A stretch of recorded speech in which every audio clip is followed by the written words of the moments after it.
여러분 안녕하십니까? 8월 1일 화요일 뉴스데이입니다. 트럼프 미국 대통령이 지속되는 북한의 핵과 미사일 도발에 대해서 북한 문제를 해결할 수 있다는 강한 자신감을 내비쳤습니다. 조만간 더 강력한 미국의 독자 대북 제재안이 나올 것으로 전망되는데요. 미 국방부는 군사 옵션 가능성도 시사했습니다. 워싱턴에서 현화숙 특파원입니다. 트럼프 대통령이 존 켈리 신임 백악관 비서실장 취임에 맞춰 소집한 내각회의에서 북한 문제는 해결될 것이라고 강조했습니다. We'll handle North Korea. We're going to be able to handle it. It will be handled. We handle everything. 지속적인 ICBM 도발에도 북한 문제를 해결할 수 있다는 강한 자신감을 내비친 것입니다. 이에 따라 조만간 트럼프 행정부가 강력한 독자 대북 제재 조치를 발표할 것이란 전망에 힘이 실리고 있습니다. 정치 전문 매체 폴리티코는 트럼프가 이번 주 안에 중국에 대한 강력한 금융과 무역 제재를 발표할 가능성이 있다고 보도했습니다. 미 국방부는 군사 옵션 가능성을 시사했습니다. 데이비스 대변인은 한국과 일본이 공격을 받으면 미국은 즉각 개입해 방어력을 증강할 능력이 있다면서 항상 군사 옵션을 준비하고 있다고 말했습니다. 또 문재인 대통령의 사드 임시 배치 지시와 관련해 배치가 보류된 4기의 발사대를 언제든 조속히 배치할 준비가 돼 있다는 입장을 밝혔습니다.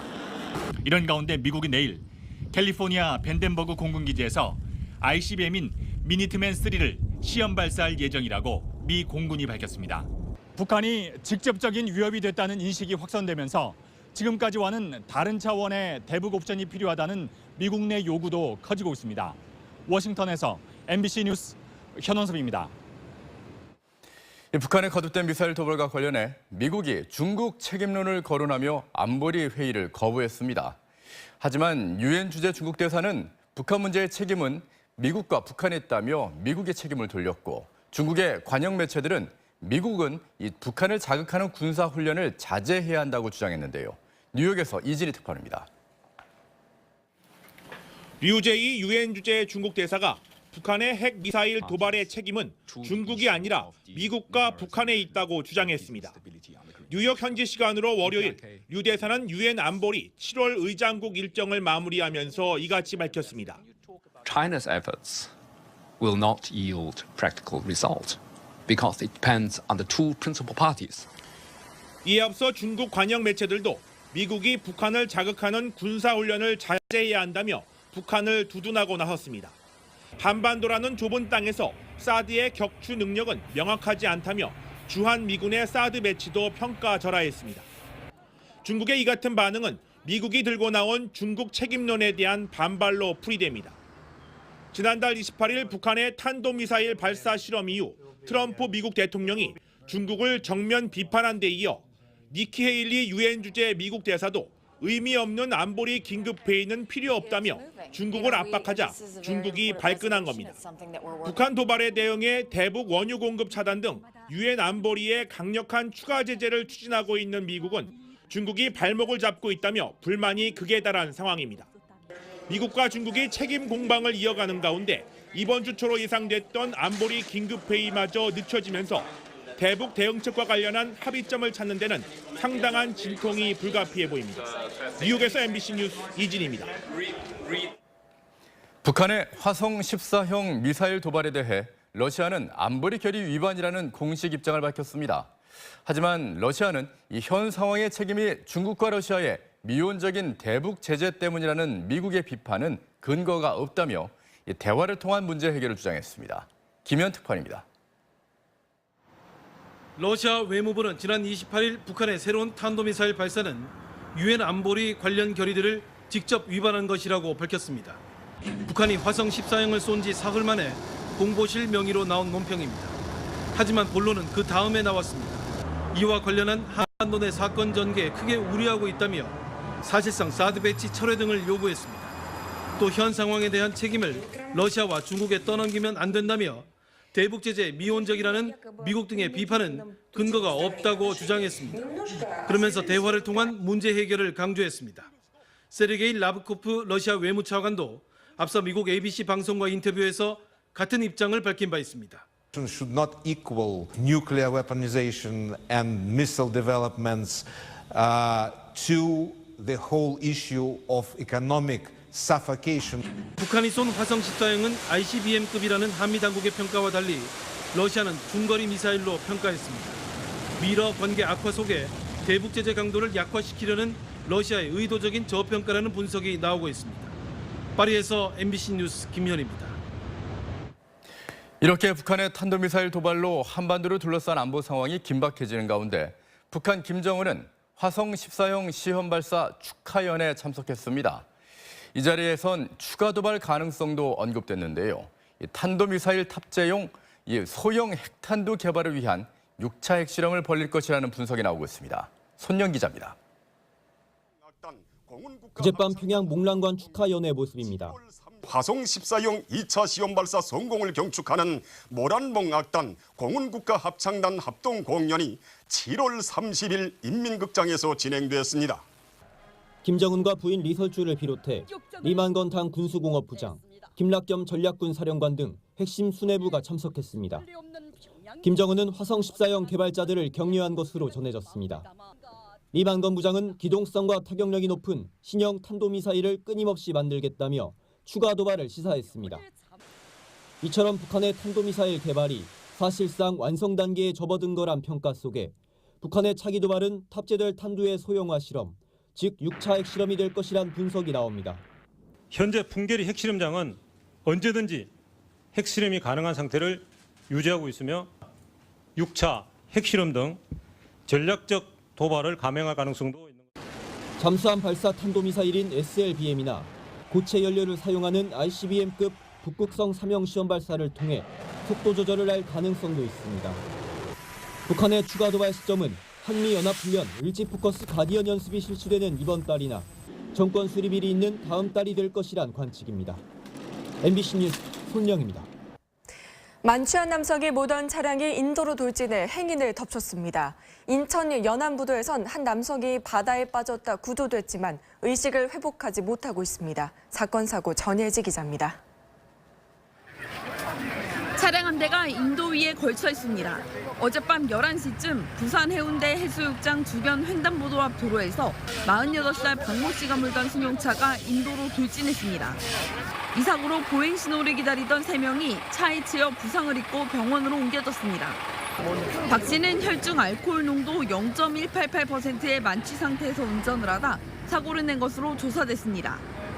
어제 저녁 7시 50분쯤 인천 연안부두의 한 장교 위에서 60대로 추정되는 남성이 바다에 추락했다 해경에 구조됐습니다. 이 남성은 심폐소생술을 받은 뒤 맥박이 돌아왔지만 여전히 의식은 없는 상태입니다. 경찰은 목격자 진술과 주변 CCTV 등을 토대로 사고 경위를 조사하고 있습니다. 어제 저녁 6시쯤 서울 구로구 개봉동의 2층짜리 주택에서 불이 나 소방서 추산 300만 원의 피해가 났습니다. 소방당국은 주방 전선이 끊어지면서 불이 시작된 것으로 보고 정확한 화재 원인을 조사 중입니다. MBC 뉴스 전예지입니다. 국민의당 제보 조작 사건을 수사해온 검찰이 김성호 전 의원과 김인원 변호사를 추가 기소하고 수사를 마무리했습니다. 단장을 맡았던 이용주 의원과 박지원, 안철수 전 대표는 모두 무혐의 처리했습니다. 곽동건 기자입니다. 35일을 이어온 국민의당 제보 조작 사건에 대한 검찰 수사가 마무리됐습니다. 서울 남부지검은 국민의당 김성호 공명선거 추진단 수석 부단장과 김인원 부단장을 추가로 재판에 넘겼습니다.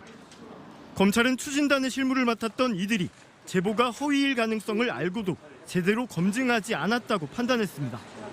특히 대선 기간이던 지난 5월 5일과 7일 두 차례에 걸쳐 기자회견을 열어 허위 사실을 공표한 점이 인정된다고 밝혔습니다.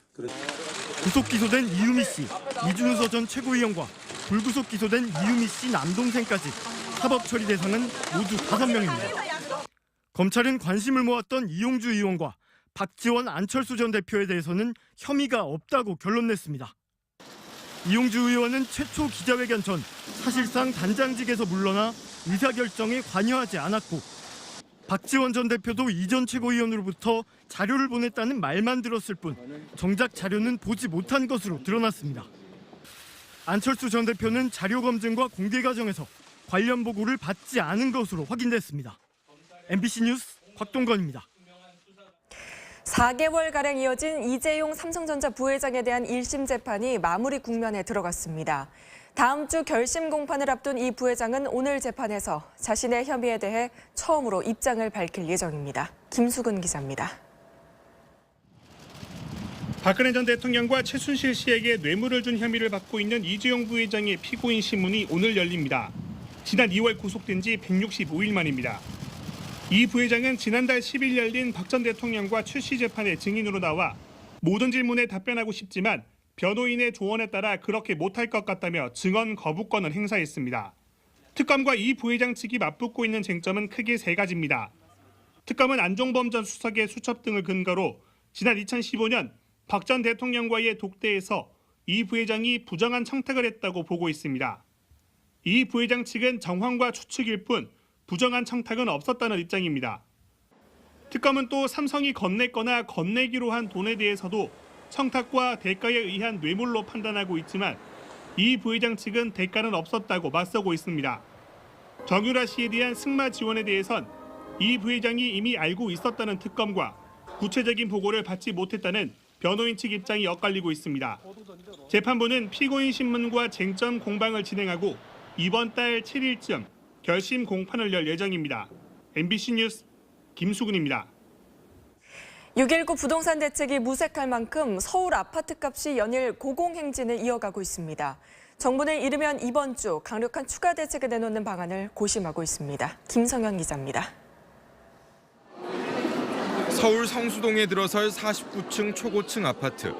3.3제곱미터당 분양가를 역대 최고인 4,750만 원으로 책정했는데도 모델하우스 문을 연 지 나흘 만에 2만 명 넘는 인파가 몰렸습니다. 재건축을 추진 중인 대치동의 한 아파트 단지. 전용 면적 76제곱미터 아파트의 호가는 14억 원으로 6.19 대책 이전보다 1억 8천만 원이나 급등했습니다. 재건축 일단 돈을 뭐 번다. 이런 무조건적인 그런 생각도 없고 정상적인 시장 상태가 아니에요. 아파트값 상승세는 강남 4구의 재건축 단지뿐만 아니라 노원과 용산 등 강북으로 확산되면서 지난주 서울의 주간 아파트 매매가 상승률은 0.57%로 올 들어 최고치를 기록했습니다. 시중 유동성이 풍부한 데 반해서 투자할 만한 자산 시장이 마땅치 않다 보니 강력한 규제가 발표되기 전에는 시장의 투자 심리나 불안 심리가 꺾이기는 쉽지 않을 것으로 보입니다. 정부는 서둘러 추가 규제 대책을 마련하고 이번 주 안에 발표하는 방안을 검토하는 것으로 알려졌습니다. 강남 지역을 6년 만에 투기과열지구로 다시 지정하고 6억 원이 넘는 아파트를 살 때 자금 계획을 제출하도록 한 주택신고거래제를 부활시키는 방안도 유력하게 논의하는 것으로 전해졌습니다. MBC 뉴스 김성현입니다.